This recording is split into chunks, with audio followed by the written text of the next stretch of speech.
This is just a sample of the audiobook. To get the complete audiobook, access the link posted in the first comment. I had not been to bed since early Sunday morning, and I was discouraged and almost exhausted. Many agonizing hours without sleep had effectively removed any bright visions of the future or vivid memories of the past. I could think only of the current challenge. It was my last day in office, and in many ways these were the most dramatic moments of my presidency.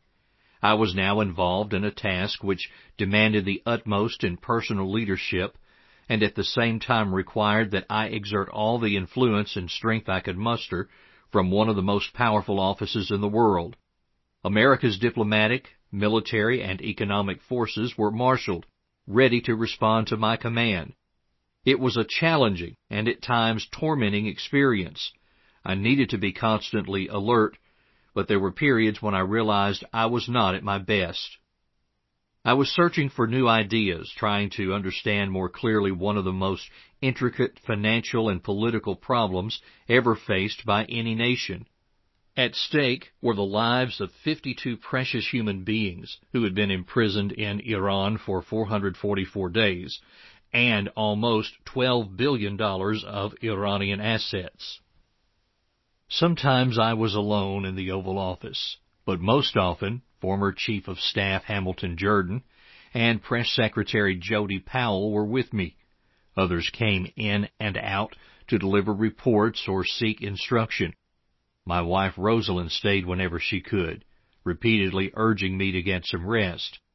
I spent most of the time at my desk, but lay down on one of the small couches before the fireplace, often with the telephones on the floor beside me, when the action was slow.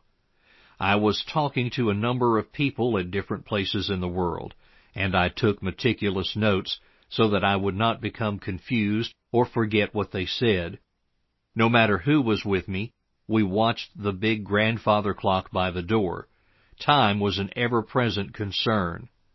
I knew that in large measure the reputation and influence of our country were hanging in the balance, and I cannot deny that I was eager to resolve this crisis while I was still president in order to justify the decisions I had made during the preceding months. I had a major responsibility to my country, and not much time left to carry it out. At noon, I would no longer be President of the United States of America. The holding of the American hostages had cast a pall over my own life and over the American people since November 4, 1979. Although I was acting in an official capacity as president, I also had deep private feelings that were almost overwhelming. The hostages sometimes seemed like part of my own family. I knew them by name, was familiar with their careers, had read their personal letters written from within their prisons in Iran. I knew and had grown to love some of the members of their families, and had visited with them in Washington and even in their hometowns around the country. More than anything else, I wanted those American prisoners to be free. 4 days earlier, my final effort for their freedom had begun, keeping us occupied throughout the weekend. On Friday, January 16, 1981, we had worked out with Iran the general terms for the release of the hostages. Since then, we had been afflicted by constant delays. Throughout this entire grim experience, it had been almost impossible to negotiate with the suspicious and irrational men who refused to communicate directly with me or any other American. We all knew quite well that the Iranians with whom we were working were under heavy attack from other, more militant officials who vehemently opposed any plans to release the hostages. An Algerian team, under the direction of Foreign Minister Mohammed bin Yahia, were acting as intermediaries.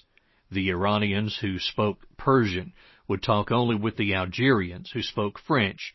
Any question or proposal of mine had to be translated twice as it went from Washington to Algiers to Tehran, and then the answers and counter-proposals had to come back to me over the same slow route.